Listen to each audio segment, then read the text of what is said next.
ini saya akan menyampaikan satu kebenaran firman. Tolong setiap 10 menit kasih kode dengan saya. Sekali lagi, bantu saya supaya kita tetap mengefektifkan setiap waktu. Haleluya. Saya berkomitmen setengah jam setiap khotbah. Jadi dimulai sekarang, Bapak Ibu tolong nanti dibuat 10 menit, kasih kertas begini saja. Kalau sudah 10 menit, buat 10 menit di situ. Haleluya. Yoel pasalnya yang kedua. Yoel pasalnya yang kedua. Dengan cepat saja ayat 28 sampai 30 saya akan baca. Kemudian daripada itu akan terjadi bahwa aku akan mencurahkan rohku ke atas semua manusia. Maka anak-anakmu laki-laki dan perempuan akan bernubuat. Orang-orangmu yang tua akan mendapat mimpi. Teruna-terunamu akan mendapat penglihatan. Juga ke atas hamba-hambamu laki-laki dan perempuan akan kucurahkan rohku pada hari-hari itu. Ayat 30, aku akan mengadakan mujizat di langit dan di bumi, darah dan api, dan gumpalan asap. Seterusnya sampai kepada ayat 32. Nah, Bapak Ibu Saudara, hari ini saya akan bicara tentang bagaimana ketika Roh Kudusnya dicurahkan. Ada 3 hal yang akan dialami oleh orang percaya yang menerima pencurahan Roh Kudus. Yang pertama dikatakan engkau akan bisa bernubuat. Yang kedua, engkau akan bermimpi. Dan yang ketiga, engkau akan menerima mujizat. Dan ketiga ini, Bapak Ibu Saudara, siapa yang sudah menikmati, mengalami? Dikatakan di situ, Bapak Ibu Saudara, kemudian daripada itu akan terjadi bahwa aku akan mencurahkan rohku ke atas semua manusia. Ini semua, saudara. Dikatakan anakmu laki-laki dan perempuan, dikatakan orang tuamu, dikatakan lagi hamba-hambamu akan menerima Roh Kudus. Dan kalau engkau sudah menerima Roh Kudus, maka dia katakan yang pertama engkau akan bernubuat, dan yang kedua engkau akan bermimpi, yang ketiga engkau akan terima mujizat. Dari 3 itu berapa seorang yang sudah menikmati, saudara? Dari 3 orang, dari 3 tadi yang saya sebutkan. Ketika rohnya dicurahkan, maka yang pertama dia bilang, anakmu laki-laki dan perempuan akan bernubuat. Siapa yang sudah bernubuat? Saya akan jelaskan terkait dengan nubuatan. Bernubuat. Dia katakan anakmu laki-laki dan perempuan. Siapa yang merasa laki-laki saat ini? Angkat tangan. Laki-laki. Kita tidak terima KW, saudara, karena Tuhan menciptakan laki-laki dan perempuan. Amin. Laki-laki berapa orang? Laki-laki 1, 2, 3 orang. Sedikit kali laki-laki, saudara. Itu laki-laki. Siapa yang merasa perempuan? Perempuan. Siapa yang merasa setengah laki-laki setengah perempuan? Tidak ada, saudara. Tidak ada. Kalau kelihatan gayamu sudah mulai aneh-aneh, harus diteking dalam nama Yesus. Amin. Laki-laki sudah kayaknya mau bersoret, teking, jangan kau ikuti. Perempuan kayaknya kau perempuan maunya main push up, saudara, teking dalam nama Yesus. Jangan perempuan nanti kau menikah ototmu lebih besar dari otot suami. Ya, perempuan ada seperti itu. Ototnya lebih besar. Katanya. Jadi kalau suaminya jadi tidak kelihatan. Tidak boleh. Alkitab yang ngomong, anakku laki-laki dan perempuan akan bernubuat. Orang-orang tua, siapa yang merasa orang tua? Sekarang saya tanya, yang merasa orang tua. Saya tak bilang tokoh, yang merasa orang tua. 1, 2, 3, 4. Merasa orang tua. Mama-mama muda nggak merasa. Wah, bahaya ini saudara. Saya kemarin ke Pekanbaru, mungkin reaksi daripada netizen kali saudara ya. Di Pekanbaru saya lihat mobil selalu tulisannya mama muda, mama muda. Satu lihat saya nyetir sekali waktu saya ke Bangkinang, tulisannya di situ papa muda katanya saudara. Wah, mantap saudara. Kadang-kala harus dibuat seperti itu, mama muda, terus mama muda saudara. Kasihan perempuan dieksploitasi saudara ya. Perempuan dieksploitasi yang merasa orang tua. Alkitab berkata engkau akan mendapat mimpi ketika Roh Kudus dicurahkan. Yang merasa hamba, tidak ada saudara, apalagi orang Batak. Aku bukan hamba, aku raja, katanya saudara. Ada yang merasa hamba, ada yang merasa hamba. Alkitab pun berkata engkau akan terima Roh Kudus. Saudara, itu artinya dia berkata di sini, pada hari-hari kemudian engkau akan terima Roh Kudus. Yang pertama engkau akan bernubuat. Kita pelajari yang pertama tentang bernubuat. Saudara, menurut Kamus Besar Bahasa Indonesia, bernubuat artinya menyatakan terlebih dahulu peristiwa yang akan terjadi berdasarkan pesan Tuhan. Pak, apa hubungannya dengan saya kalau saya sudah terima Roh Kudus? Banyak Bu, banyak Pak. Dia berkata nubuat artinya menyatakan terlebih dahulu peristiwa yang akan terjadi.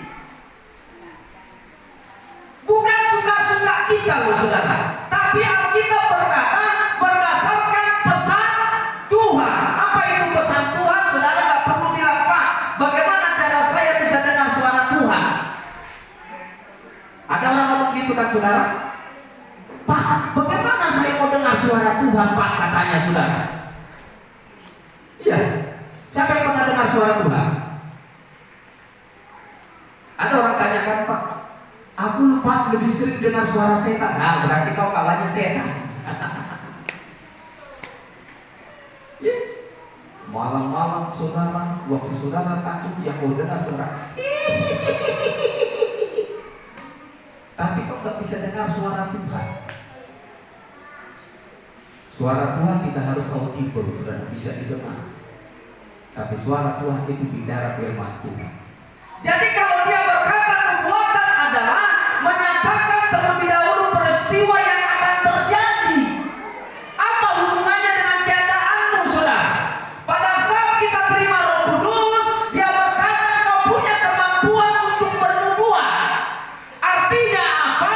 Sesuatu keadaan yang hari ini kau ingin Tuhan ubah, maka kau bernubuat di sana. Contoh, Yeskiel pasal 37. Itu Nabi Yeskiel. Ketika dia dibawa dalam satu penglihatan, Yeskiel diajak, bawa kau ke sana. Terus Tuhan bilang, apa yang kau tengok? Yeskiel ngomong, Tuhan, yang ku tengok semua adalah tulang lunak. Lalu Tuhan ngomong gini, terus ngapain kau diam di situ? Tuhan ngomong, bernubuatlah engkau kepada tulang-tulang itu. Katakanlah, hai tulang-tulang kering, aku perintahkan kepadamu, keluarlah napas kehidupan kepadamu. Saudara, waktu Yeskiel ngomong untuk tulang-tulang itu, setelah dia ngomong bernubuat, maka dia mulai melihat tulang-tulang itu mulai menyatu. Ini contoh. Nubuat artinya engkau menyatakan sesuatu yang akan terjadi, apa yang kau ingin.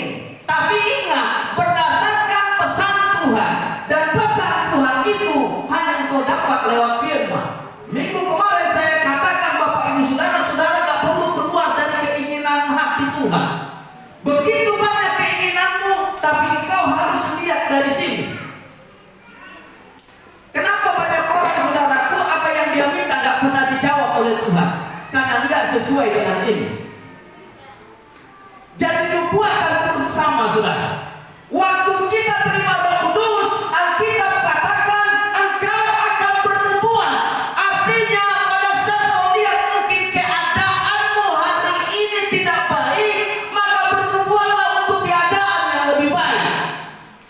saudara. Beda nubuatan dengan ramalan.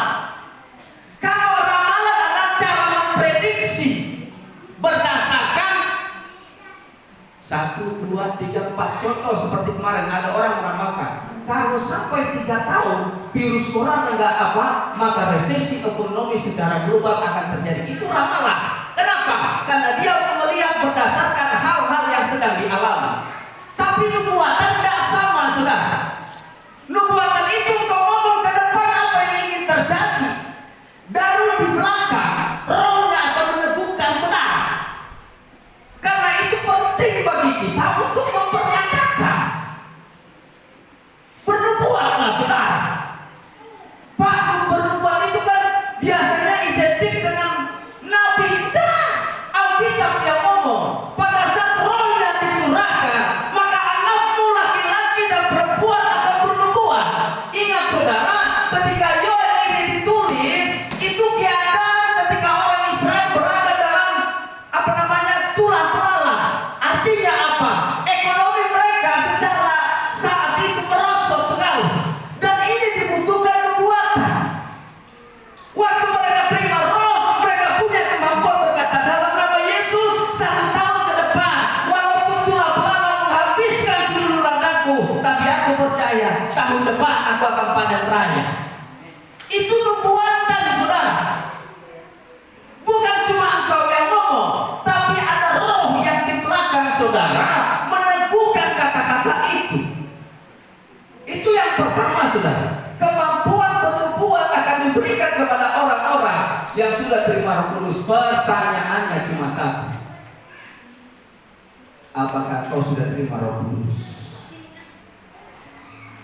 Saya nggak mau bilang saudara belum punya atau tidak. Yang tahu cuma saudara sendiri. Amin, saudara. Yang tahu cuma saudara.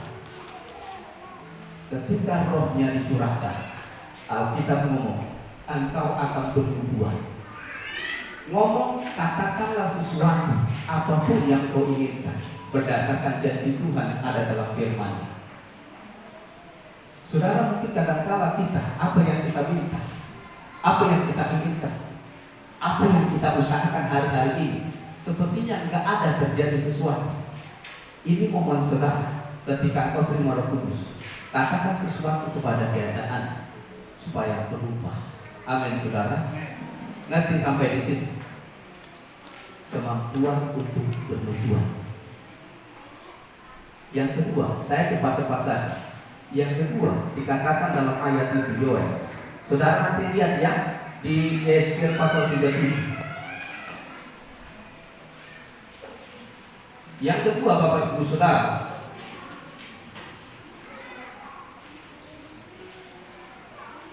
orang-orangmu yang tua akan mendapat mimpi. Bapak Ibu, mimpi itu sudah biasa. Dulu zaman dulu itu biasa. Tapi kenapa Tuhan ngomong ketika Roh Kudus dicurahkan, maka orang-orang tua akan mendapat mimpi. Artinya apa? Mimpi itu artinya apa? Pak, menurut Bapak mimpi apa? Bayangan tidur, gambaran sesuatu. Kalau ibaratnya saya hubungkan dengan milenial sekarang, antara dunia maya dengan dunia nyata. Itu maksudnya. Mimpi itu artinya gambaran di dalam alam bawah sadar saudara, tapi belum ada kenyataan. Ngerti sampai di situ? Itu mimpi. Gambaran dalam alam bawah sadar. Seorang pelukis terkenal, dia tidak akan bisa menjadi pelukis terkenal tanpa dia berimajinasi. Perhatikan saudara. Seorang pelukis terkenal. Siapa lukisan yang paling terkenal? Saya sampai sekarang belum pernah lihat lukisannya. Saudara, lukisan yang gambar perempuan itu. Saudara, lukisan siapa namanya? Mona Lisa, saudara. Itu dihargai berapa miliar, saudara? Yang asli. Apakah dia bisa menjadi pelukis terkenal tanpa dia berimajinasi? Dan apakah dia hanya bisa berimajinasi kalau dia tidak mulai menuliskan dalam kanvas lukisnya? Apa yang ada dalam gambaran pikirannya itu dia tuangkan dalam kampas lukis, barulah dia dikenal dengan pelukis terkenal.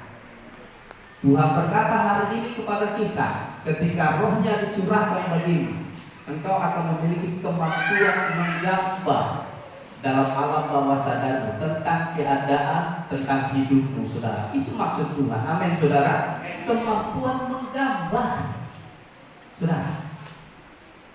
Kenapa Yusuf hanya orang biasa bisa menjadi orang nomor 2? Karena Alkitab berkata Yusuf si pemimpin. Itu kata firman. Artinya apa? Yusuf selalu menggambar dalam imajinasi alam bawah sadar. Dan itulah yang membangun manusia sehingga dia menjadi orang terbesar di Mesir. Gambaran-gambaran kehidupan yang tertuang dalam kampas imannya, saudaraku, itulah yang ditemukan oleh Tuhan. Dan itulah yang terus dituntun oleh Tuhan sampai dia berada dalam titik gambar sesungguhnya, saudara. Jadi pelukis tidak akan menjadi pelukis kalau apa yang ada di otaknya tidak dia gambar dalam kampas lukisan. Begitu juga dengan saudara. Beda kita orang menghayal dengan bermimpi. Beda loh, saudara. Orang menghayal suka-suka dia. Tuhan, aku mau yang pertama, kalau istriku besok karena aku pendek, paling tidak tingginya sama. Iya, saudara, itu namanya menghayal. Hidupnya kalau bisa mancung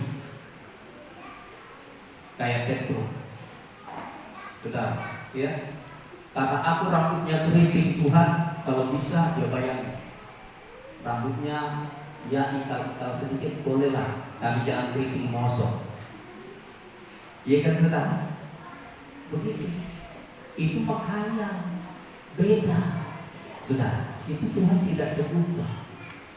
Tapi Alkitab katakan, ketika rohnya dicurahkan, maka engkau akan mendapat mimpi.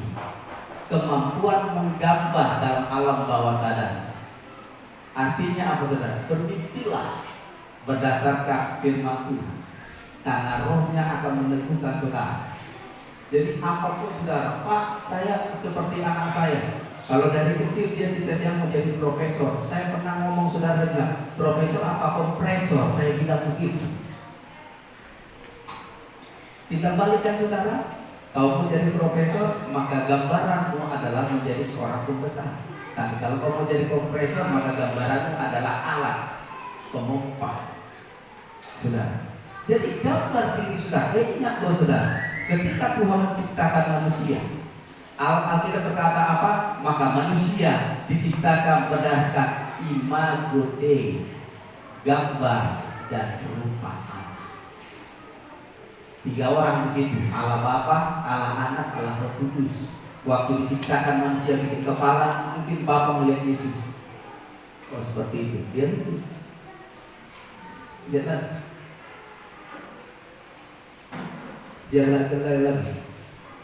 Dan jadilah gambar diri kita sesuai dengan gambar rupa Allah. Indah enggak, saudara? Indah. Kita saja diciptakan dalam gambar dan rupa Allah. Kenapa kita dalam kehidupan ini kita tidak coba menggambar sesuatu yang besar? Kesuksesankah, pekerjaankah, istri, suamikah? Saudara mungkin bisa berdoa, Tuhan, aku mau, Tuhan, besok aku punya istri seperti cantik-cantiknya anak di GBI Sion. Wih, mantap, luar biasa.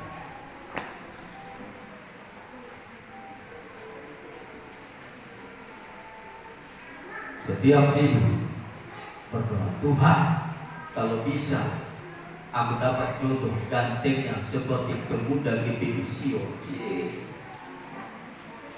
Siapa yang menjadi pemuda GBI Sion hari ini, jadi pemudanya?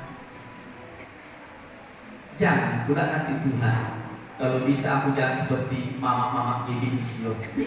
Ya tidak. Karena sudah. Saudara lihat, Alkitab berkata, engkau akan mendapat mimpi, kemampuan menggambar dalam alam bawah sadarmu. Artinya apa, saudara? Bermimpilah apa yang engkau ingin lihat dalam hidupmu terwujud. Mimpilah di sana.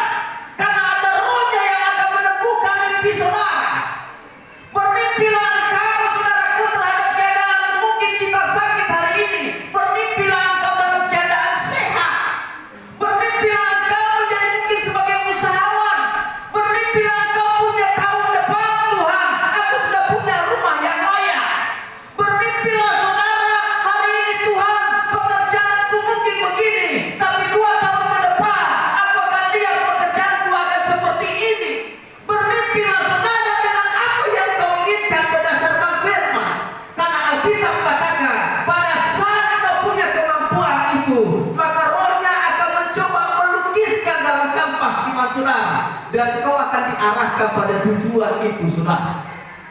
Itu yang kedua. Dikatakan setiap orang akan mendapat mimpi. Siap bermimpi untuk Tuhan, saudara, untuk dirinya. Amin, saudara. Siap saudara bermimpi. Saya saja sampai hari ini mimpi saya 700 jiwa akan beribadah di Indonesia. Tidak mungkin tidak sampai 700, tapi separuhnya pasti Tuhan berikan. Karena kenapa? Pada saat kau punya mimpi itu, maka rohmu akan terus bernyala-nyala dengan pengharapanmu hanya kepada Tuhan. Amin, saudara. Hari ini kau punya keluarga, mungkin belum sepenuhnya apa yang kau harapkan, tapi bermimpilah untuk keadaan keluarga, saudara. Bermimpilah untuk rumah tangga, bermimpilah untuk pekerjaan, bermimpilah untuk keuangan dan kantong. Karena Alkitab katakan, dan bermimpilah saudara pada setiap cita-cita dan apa yang hari ini engkau sedang usahakan. Pada saat kau mulai bermimpi, rohnya akan menunjukkan saudara. Yang ketiga, satu lagi saudaraku, ayat ini berkata dalam Yoel pasal yang kedua. Mari sama-sama, ini ayat terakhir baru kita baca. Ayat 30. Ayat 30. Bersama-sama baca. Jangan ditutup dulu, saudara. Ayat 30, 1, 2, dan 3. Aku akan